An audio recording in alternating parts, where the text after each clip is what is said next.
Welcome to our podcast named Why We Study This in Mathematics. We bring to you real-life applications of math concepts with illustrations to motivate you and make you appreciate the math that you've studied or that you are yet to study at high school or college. Can you guess what today's topic is? Okay, let us see how many of you have got this right.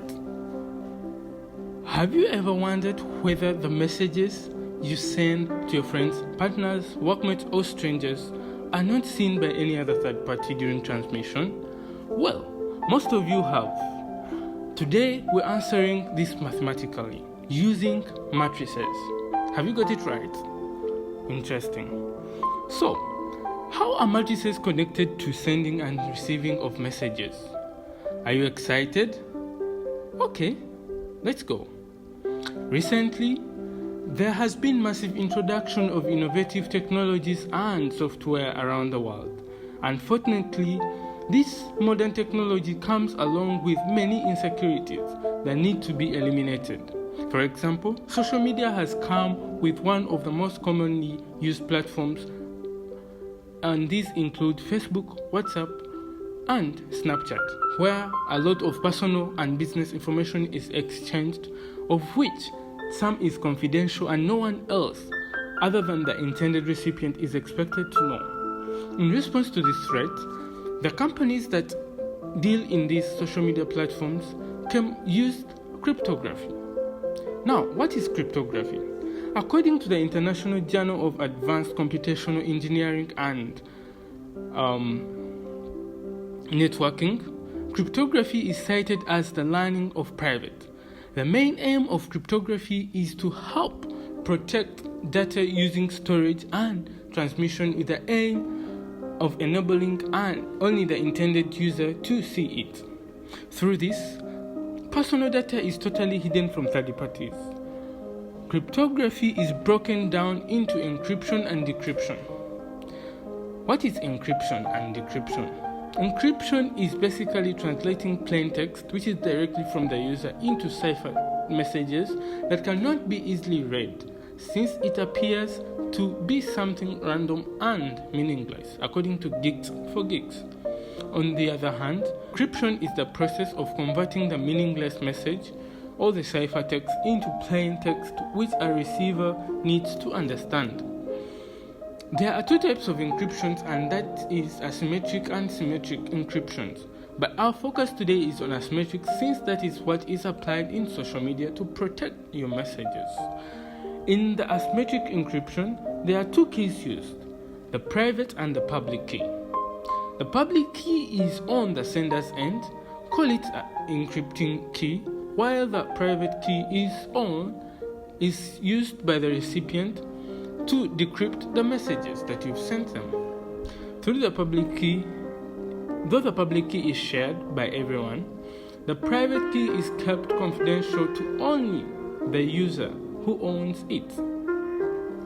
Now, remember, we are on our podcast named Why Do We Study This in Mathematics? Yes, let's continue. Application of encryption in social media and other gadgets. Communication between two parties in the form of texting, audio recording, picture sharing, or voice call on social media is done through various messaging platforms, which are given as Facebook, WhatsApp, Twitter, or Snapchat. As I said earlier, there is a need to encrypt such messages that are exchanged on these platforms to ensure customer privacy and win their trust. For that reason, encryption was used by these companies to secure your messages. The International Journal of Advanced Communication and Engineering says, I quote, "In shared media applications, end-to-end encryption states that the encrypted data can only be read by the sender and the receiver. As a result, to decipher the information, the private key is kept only with the user who concludes the cycle, and that's the recipient. No one else sees your messages or is able to decrypt this data as it travels through the servers. Let us talk about encryption in WhatsApp specifically, because that's what is mostly used here. Have you ever come across this text? Messages at end-to-end encrypted. No one outside this, not even WhatsApp, can read or listen to them. Click to learn more. I am sure you have ever come across this. It pops at the beginning of every chat. But have you ever bothered to click on learn more? Obviously no. Most of you have said no. WhatsApp's end-to-end encryption ensures that only you and the person you're communicating with can read the messages you extend, and no one in between can interrupt them. The messages are secured with locks, and only the recipient has the special key to unlock and read the messages. WhatsApp uses Signal protocol developed by Open Whisper Systems, and the following steps are followed while encrypting the messages. When you start or open your WhatsApp, two different keys are created. That's the public and the private key. The private key remains with the users, whereas the public key is transferred to the receiver via the centralized WhatsApp server.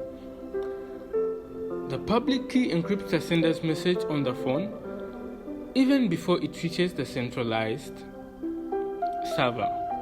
The server is only used to transmit the encrypted message, nothing else. The message can only be unlocked by the private key of the receiver. No third party, including WhatsApp, can intercept and read your messages. Remember, we are on our podcast while we study this in mathematics, and today we are talking about matrices. Simple basics are used in this complicated problem of encryption. But it's basic matrices. Let's continue and see. Now that we've talked about encryption and decryption and how it is applied in providing security to confidential data, let's dive into the use of matrices. When we talk about matrices, we refer to a concept of linear algebra that deals with arrangement of numbers, which are its entries or the elements, which are arranged in rows and columns to form a rectangular array. Matrices have concepts that are applied in real life, for example, inverse of a matrix and multiplication of matrices in cryptography, and that's what we are talking about today. Matrices are used to encode and decode secret messages, and to do this, matrices are generated from the messages that you're going to send to the recipient. And then they are multiplied with a key matrix to encode, and later an inverse of a matrix is used to decode the message that you've sent. Have you realized that cryptography uses these two concepts of multiplication and inverse of a matrix, as I said earlier? Alright, let's continue. Let us do some encryption and decryption, which happens in our machines manually. Before we get started, let us make some important denotations.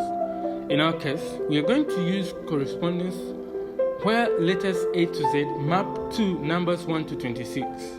All the punctuations will be ignored in these illustrations, and only space will be mapped to number 27. So we divide our statement into pairs, and we form a 1 by 2 matrix for each pair. We're going to use the statement, "Hi, good day." Then we multiply the matrices individually with an encrypting matrix, which is a random compatible matrix that has an inverse. And as a result of multiplication, we end up with new sets of matrices which represent the coded message. Our cipher text now is given as what you see on your screen. And if you land on this message, it won't make sense to you, right? Yeah. When this message reaches the recipient, they cannot understand the message until it is decrypted. Now, we need a decrypting key, or the decrypting matrix in this case.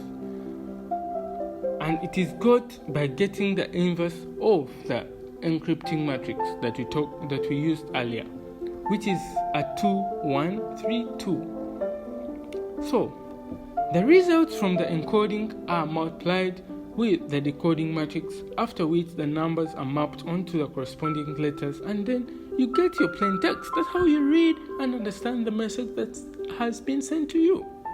Alright, so now the question is, do you know how to find the inverse of a matrix? Let us get an inverse of a matrix of a 2 by 2 matrix. How do we find this? We can calculate an inverse of a 2 by 2 matrix using the general steps to calculate the inverse of a matrix.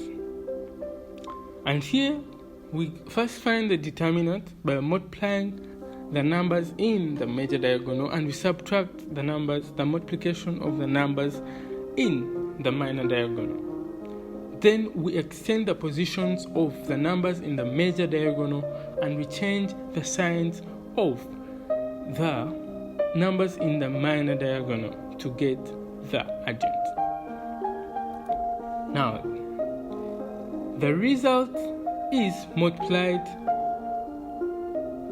and that is the inverse of a determinant and then the adjoint. Thank you for listening. See you in our next episode. Your task is to use the inverse of this matrix to decode the message that we've sent you earlier. Let us know if you've gotten the right answer. Derek Kaitali, Delphine Yogushimirwa, Aishatu Smaila, Linear Algebra, Project 13. Thank you.